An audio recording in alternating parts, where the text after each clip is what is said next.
Sir, আপনি আজকে যে ব্যাপারটা করলেন আমার কাছে মোটেও ভালো লাগলো না। আপনি আমার অযথা মারলেন না, আমি আল্লাহর কাছে বিচার দিলাম, আল্লাহ বিচার করবো।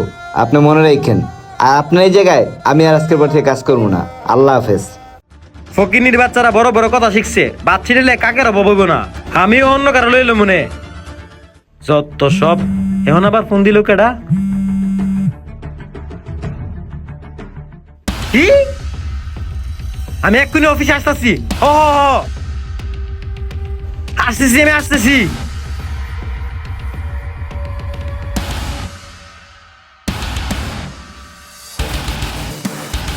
আসসালামু আলাইকুম। ওয়ালাইকুম আসসালাম। কি ভাইয়া, কিছু বলবা? জি স্যার, বলার জন্যই আসলাম। এই জায়গায় রানা স্যার থাকে, রানা স্যার কোন ফ্ল্যাটে থাকে এটা কি বলতে পারেন? কারা পাঠায় আপনাদেরকে আমি কিছুই বুঝি না। কার কাছে আসবেন একটু খোঁজ নিয়ে আসবেন না? আমি রানা স্যার, মার কাছে মাসির দরদ বলতে আসছেন না? বলেন কি হয়েছে বলেন।